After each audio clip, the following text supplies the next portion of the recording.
শিলিগুড়ি পুর নিগমের পানীয় জল সরবরাহের ক্ষেত্রে গাফিলতির অভিযোগ তুলে জনস্বার্থ মামলা দায়ের করবেন শিলিগুড়ির বিধায়ক শঙ্কর ঘোষ। শুক্রবার শিলিগুড়ির সাংবাদিক বৈঠক করে এমনটাই জানান বিধায়ক। তার অভিযোগ, প্রায় 20 দিন ধরে শিলিগুড়ি শহরবাসীকে দূষিত পানীয় জল সরবরাহ করেছে শিলিগুড়ি পুর নিগম। তার কথায় এর থেকে প্রশ্ন উঠছে, রাজ্যের যে সমস্ত জায়গায় জল সরবরাহ করা হয় তা কতটা বিশুদ্ধ, সেই জলের পরীক্ষা নিরীক্ষা করা হয় কিনা তা নিয়েও প্রশ্ন রয়েছে।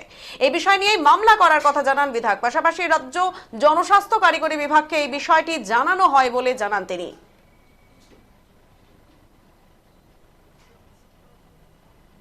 পৌরসভার মেয়র ছিলেন, আমি মেয়র পরিষদ ছিলাম।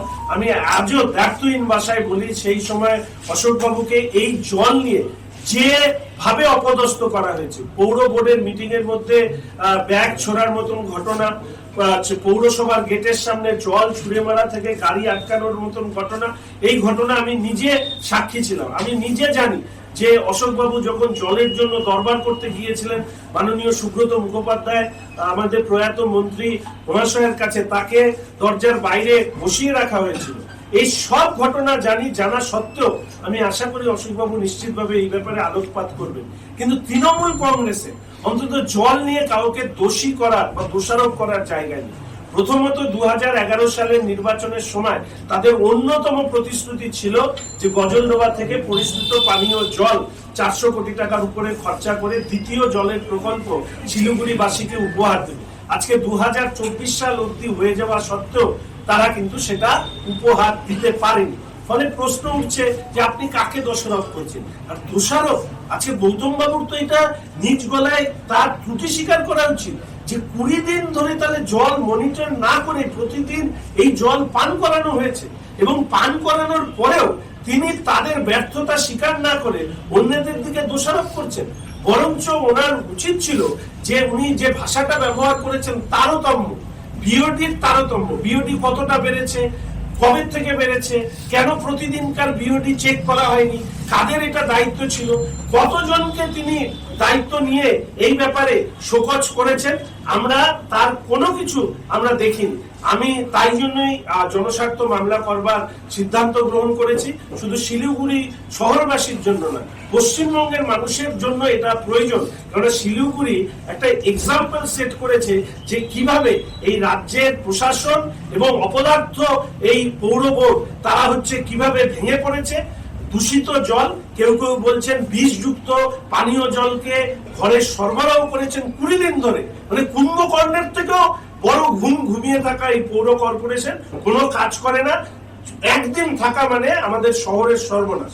ফলে এই বিষয়টি আপনাদের সাথে রাখার সাথে সাথে শেষ যে বিষয়টি আমি আপনাদের সামনে উল্লেখ করব, যে পাউচ সরবরাহ করা হচ্ছে, শোনা যাচ্ছে সেই পাউচের যেদিন ম্যানুফ্যাকচারিং ডেট, এক্সপায়ারি ডেট এগুলো লেখা নেই। এমনকি সেই অভিযোগ উঠছে যে এই পাউচগুলি যে ঠেলা দিয়ে যেগুলো নিয়ে যাওয়া হয়েছে সেগুলো অপরিচ্ছন্ন, এবং এই পাউচে যে জল ব্যবহার করা হচ্ছে সেই জলকেও সঠিকভাবে তার যে গুণাগুণ পান করবার ক্ষেত্রে সেগুলোকে সঠিকভাবে করা হচ্ছে কিনা আমরা বলতে পারবো না। তবে এই অভিযোগ উঠছে, এই অভিযোগ খতিয়ে দেখা দরকার। আশা করি জনস্বার্থ মামলার পরে নিশ্চিতভাবে এই বিষয়গুলো সামনে আসবে, এবং তার পাশাপাশি ভারতীয় জনতা পার্টি আমরা এটা মনে করি যে আমাদের যেরকম রাজনৈতিক আন্দোলন থাকবে তার পাশাপাশি সহযোগিতার যদি কোনো প্রয়োজন পৌর বোর্ডের হয় আমরা অবশ্যই করব। আমি অন্তত ব্যক্তিগতভাবে চেয়েছিলাম যে মাননীয় মেয়র সাহেব বিশেষজ্ঞদেরকে ডেকে নিয়ে এসে এই যে জল এতদিন ধরে সরবরাহ হয়েছে, শারীরিকভাবে স্বাস্থ্যগতভাবে তার কোনো হানি হয়েছে কিনা মানুষের, শহরবাসী, সেটাকে দেখার বিষয় এই জলকেও পিউরিফাইড হয়ে অর্থাৎ বিওডি কে কমিয়ে সেই জলকে কোনোভাবে খাওয়ানোর বন্দোবস্ত করা যেত কিনা। যেরকম ভাবে আমরা কুয়োতে ফিটকিরি ইত্যাদি দিয়ে জলকে পরিশোধন করি সেই ব্যবস্থা নেওয়া সম্ভব হতো কিনা, এবং যে সমস্ত কুয়ো এখনো ছিল সেই কুয়োগুলোকে ব্যবহার করা যেত কিনা সেগুলো দেখার পাশাপাশি যেভাবে জলের হাহাকারের কারণে কালোবাজারি হচ্ছে সেই কালোবাজারি বন্ধ করবার জন্য মেয়র সাহেব সদর্থক ভূমিকা নেবেন এটা আশা করেছিলাম। কিন্তু আবার বলছি যে মেয়র সাহেব দুর্ভাগ্য, আমি জানি না উনি দীর্ঘদিন মন্ত্রী ছিলেন, 10 বছরের দীর্ঘ তার অভিজ্ঞতা, কিন্তু শহর পরিচালনা করতে মেয়র সাহেব সম্পূর্ণরূপে ব্যর্থ বলে আমি মনে করি। আশা রাখি এই সময়কালে মেয়র সাহেব অন্তত জল জলের মতন একটি গুরুত্বপূর্ণ বিষয় যা মানুষের জীবন ধারণের জন্য আবশ্যক, সেক্ষেত্রে রাজনীতি না করে কিভাবে এই সমস্যার সমাধান করা যায় তার জন্য চেষ্টা করব।